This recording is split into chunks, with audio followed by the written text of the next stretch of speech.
রাতের গভীরে যখন পুরো গ্রাম ঘুমিয়ে যায় তখন কেউ একজন জেগে থাকে, কিন্তু সে মানুষ নয়। সে এমন এক সত্তা যে তোমার নিঃশ্বাসেও ঢুকে যেতে পারে। তোমার একাকিত্বকেই সে বানায় তার অস্ত্র। সে হলো জিন। আজ আমরা শুনব রায়হানের গল্প, যে নিজেই না জেনে জিনের ফাঁদে পা দিয়েছিল। তাই আসুন আমরা শুনতে থাকি। রায়হান একজন 25 বছরের যুবক, সদ্য বিশ্ববিদ্যালয় শেষ করেছে। কিছুটা একা একা থাকতে ভালোবাসে। গ্রামে তাদের পুরনো একটি খালি বাড়ি ছিল, যা প্রায় 20 বছর ধরে বন্ধ। হঠাৎ সিদ্ধান্ত নেয় সেই পুরনো বাড়িতে গিয়ে কিছুদিন থাকবে, প্রকৃতির কাছাকাছি থাকবে, মানসিক প্রশান্তি খুঁজবে।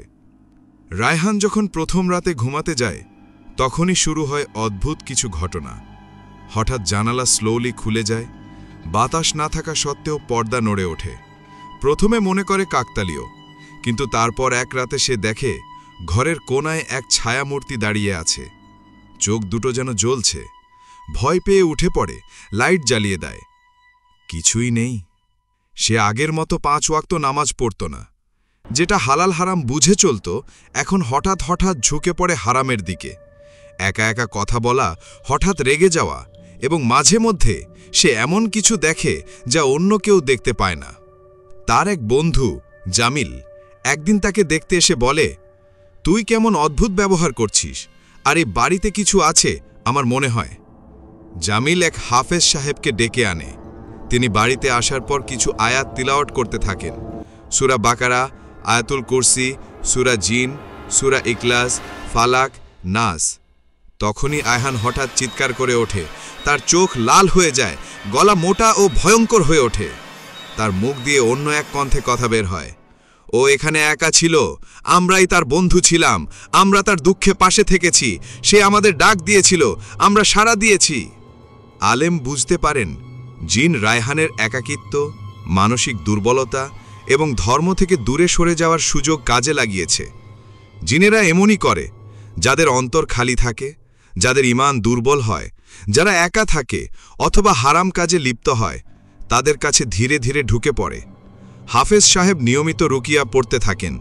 রায়হানকে নিয়মিত নামাজ পড়তে, জিকির করতে এবং কুরআন তিলাওয়াত করতে বলেন।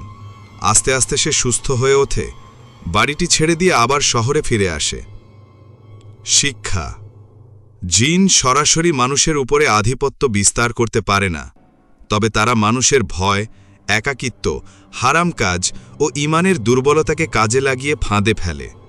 নিয়মিত নামাজ, জিকির, আয়াতুল কুরসি পাঠ, ঘুমের আগের দোয়া, এসব পড়লে আল্লাহ আমাদের হেফাজত করেন। একাকিত্বের সময়ও যেন আমরা আল্লাহর স্মরণে থাকি, নচেত শয়তান বা জিন সেখানে স্থান করে নেয়। বন্ধুরা, জিন আমাদের দুনিয়ার পরীক্ষার অংশ। ভয় নয়, বরং ঈমান, দোয়া আর আমল দিয়ে আল্লাহর সাহায্য চাইতে হবে। আপনারাও এমন কিছু অনুভব করলে দিনদার কারো সাথে যোগাযোগ করুন এবং কুরআনের আলোয় সমাধান খুঁজুন। ভিডিও ভালো লাগলে শেয়ার করতে ভুলবেন না।